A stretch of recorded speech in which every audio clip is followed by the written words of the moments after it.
నియోజకవర్గాల పునర్విభజన దాని చుట్టూ జరుగుతున్నటువంటి వివాదం దక్షిణాది ఉత్తరాది సమస్య ఈ అంశానికి సంబంధించి పార్థసారథి పొట్లూరు గారికి సంబంధించిన ఒక కథనం చూద్దాం.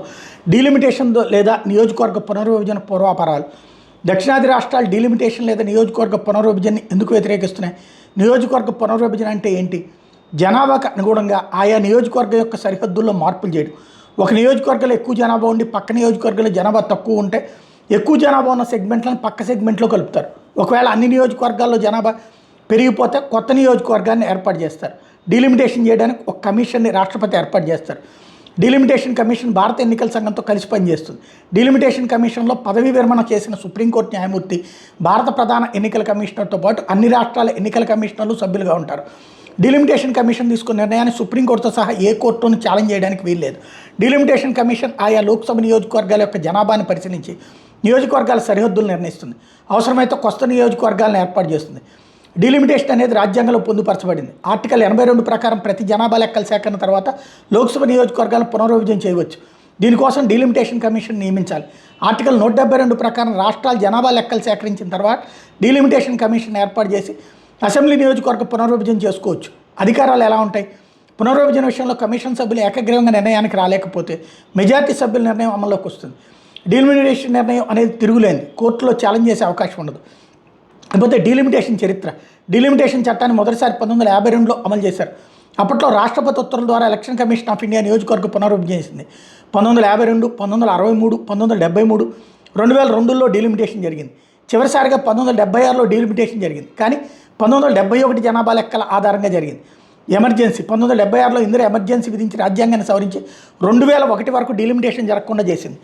4/2002లో మళ్ళీ డీలిమిటేషన్ని 2026కి వాయిదా వేశారు. 1976లో చివరిసారిగా లోక్సభ స్థానాల పునర్విభజన జరిగింది. అంటే 50 ఏళ్ల క్రితం డీలిమిటేషన్ జరిగింది. రాజ్యాంగం ఏం చెప్తోంది? జనాభా ప్రాతిపదికగా ప్రజలందరికీ తమ ఓటు హక్కును ఉపయోగించుకుంటూ రాజకీయ పార్టీలను ఎంచుకోవడానికి వీలుగా నియోజకవర్గంలో సమాన జనాభా ఉండేటట్లుగా చూడాలి. మరి 50 ఏళ్లలో జనాభా నిష్పత్తులు మారలేదా? గ్రామాల నుండి ప్రజలు పట్టణాలకి నగరాలకు వలసపోవడం జరిగింది. 2011లో చివరిసారిగా జనగణన జరిగింది. ఇప్పుడు డీలిమిటేషన్ చెయ్యొద్దు అనడానికి కారణం ఏంటి? ఆంధ్రప్రదేశ్, తెలంగాణ, కర్ణాటక, కేరళ, తమిళనాడు జనాభా తక్కువ గనక జనాభా ప్రాతిపదికన పునర్విభజన జరిగితే దక్షిణాది రాష్ట్రాల లోక్సభలో ప్రాతినిధ్యం తగ్గిపోతుందని. 25 ఏళ్ల తర్వాత డీలిమిటేషన్ చేస్తే తమ జనాభా పెంచుకుని తగినన్ని సీట్లకు ప్రాతినిధ్యం లభిస్తుందట.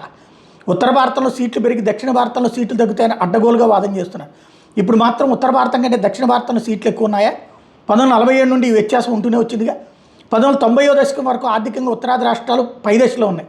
1990 నుండి దక్షిణాది రాష్ట్రాలు పారిశ్రామికంగా ఆర్థికంగా పుంజుకున్నాయి. ఆర్థికంగా స్థిరత్వం ఎక్కువగా ఉండటం వల్ల ఇద్దరు సంతానానికే పరిమితం అవడం జరిగింది. కానీ కుటుంబ నియంత్రణ అమల్లో దక్షిణాది రాష్ట్రాలు ముందున్నాయని వాదిస్తున్నారు. కానీ భౌగోళిక స్వరూపం గురించి ఎవరూ మాట్లాడడం లేదు. జమ్మూ కాశ్మీర్తో మొదలైనప్పుడు ఒక రకంగా మధ్యలోకి రాగానే వెడల్పుగా కన్యాకుమారికి వచ్చేసరికి సన్నగా ఉంది. భారతదేశ భౌగోళిక స్వరూపం గంగా, యమున, బ్రహ్మపుత్ర నదుల వెంట జనాభా ఎక్కువ ఉండడం సహజం. ఉత్తర భారతంలో మొదటి నుండి జనాభా ఎక్కువే. కుటుంబ నియంత్రణ అనే పదాన్ని వాడకుండా భౌగోళిక స్వరూపం అంటే ల్యాండ్ మాస్ ఎక్కువ. అయిన దానికి కాని దానికి రాజ్యాంగ స్ఫూర్తి అనే పదాన్ని వాడే ప్రతిపక్షాలు అదే రాజ్యాంగంలో పొందుపరిచింది జనాభా ప్రాతిపదికన లోక్సభ నియోజకవర్గం ఉండాలనే కదా పొందుపరిచింది. దాన్ని వ్యతిరేకించడం రాజ్యాంగ వ్యతిరేకం కాదా? డీలిమిటేషన్ జరిగితే దక్షిణాది రాష్ట్రాలు నష్టపోయి ఉత్తరాది రాష్ట్రాలు లాభపడతాయి. అవునా? ఆంధ్రప్రదేశ్ ఎంపీ సీట్లు 25 అయితే జనగణన తర్వాత 20 సీట్లు అవుతాయి. తెలంగాణ ఎంపీ సీట్లు 17 కాగా 15 అవుతాయి. కర్ణాటక ఎంపీ 28 ఉంటే 26 అవుతాయి. తమిళనాడు ఎంపీ సీట్లు 39 కాగా 30 అవుతాయి. కేరళ ఎంపీ సీట్లు 20 కాగా 14 అవుతాయి. అమిత్ షా గారు దక్షిణాది రాష్ట్రాలు ఇప్పుడున్న సీట్ల సంఖ్యని తగ్గించం కానీ వాటి పరిధి లేదా బౌండరీలు మారుస్తామని ప్రకటించారు. ఇక ఉత్తరప్రదేశ్లో 80 ఎంపీ సీట్లు ఉంటే అవి 92 అవుతాయి. బీహార్లో 40 ఎంపీ సీట్లు ఉంటే 50 అవుతాయి. మధ్యప్రదేశ్లో ఎంపీ సీట్లు 29 ఉంటే 34 అవుతాయి. రాజస్థాన్లో ఎంపీ సీట్లు 25 ఉంటే 32 అవుతాయి. గుజరాత్లో ఎంపీ సీట్లు 26 ఉంటే అవి 28 అవుతాయి. డీలిమిటేషన్ తర్వాత దక్షిణాది రాష్ట్రాల ఎంపీ సీట్లు తగ్గవు, వాటి పరిధిలో మార్పు ఉంటుంది అంతే. అస్సాంలో పెరగవు తరగవు. పశ్చిమ బెంగాల్లో 4 సీట్లు తగ్గుతాయి. పైన పేర్కొన్న గణాంకాలు ప్రొజెక్టెడ్గా అంచనా వేసినాయి.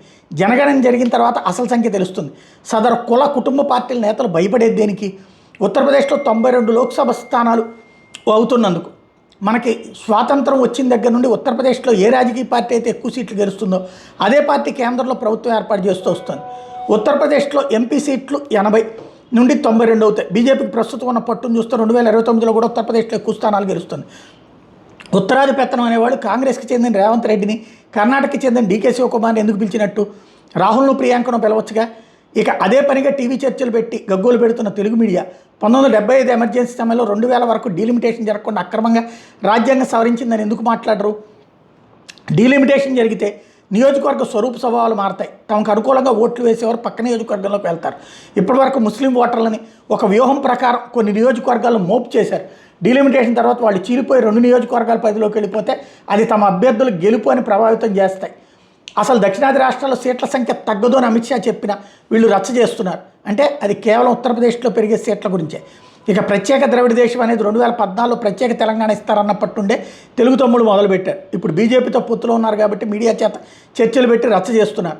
2014 ముందు టీఆర్ఎస్ వాళ్ళు ప్రత్యేక ద్రవిడ దేశం నినాదాన్ని పట్టించుకోలేదు, కానీ ఇప్పుడు గంగులు లాంటి వాళ్ళ చేత అనిపిస్తున్నారు. ప్రత్యేక దేశం అంటే వచ్చే లాభ నష్టాల గురించి తెలుసా ఈ సొంటలకి? మోడీజీ 2020లో కొత్త పార్లమెంట్ భవనం కడుతున్నప్పుడు తెలియదా వీళ్ళకి 888 సభ్యులు కూర్చోవడానికి వీలుగా కొత్త పార్లమెంట్ భవనం కట్టారు. అది 2026లో డీలిమిటేషన్ జరుగుతుంది. అప్పుడు సీట్ల సంఖ్య పెరిగిన కొత్త భవనం సరిపోతుందనే ఉద్దేశంతోనే ఢిల్లీ లెక్కర కొమ్మవడం తర్వాత బీఆర్ఎస్ ఆప్ పార్టీలు ఓడిపోయి ఇప్పుడు తమిళనాడు లెక్కర కొమ్ముకోవడం బయటపడ్డది. కాబట్టి ఏదో విధంగా రాజకీయ బేరం చేసుకోవడానికే ఇదంతా. ఇది తెలిసే మమత దూరంగా ఉంది. తన రాష్ట్రంలో 2 సీట్లు తగ్గుతున్నా కూడా.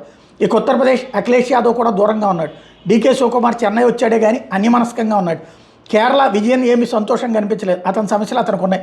ఒరిస్సా నుండి పట్నాయక్ లైవ్ వీడియోలో చెన్నైతో మాట్లాడాడు. కానీ పట్నాయక్ తర్వాత బిజు జనతా దళని ఎవరు నడుపుతారు? Tamil Nadu cadre IAS officer Pandian. అంతా కుటుంబ పార్టీల అతుకుల బొంత. ప్రజాధనం వృధా తప్పితే వచ్చే హైదరాబాద్ మీటింగ్ కూడా సాధించేది ఏముండదు. మోడీజీ అమిత్ షాలు 6 ఏళ్ల క్రితమే నిర్ణయం తీసుకున్నారు కాబట్టి వెనక్కి వెళ్ళేది ఉండదు. మహా అయితే దక్షిణాది రాష్ట్రాలను పక్కన పెట్టి పని పూర్తి చేస్తారు. దక్షిణాది రాష్ట్రాలు తగ్గించమని అమిత్ షా చెప్పిన తర్వాత డీలిమిటేషన్ చేస్తే ఏంటి, చేయబోతే ఏంటి?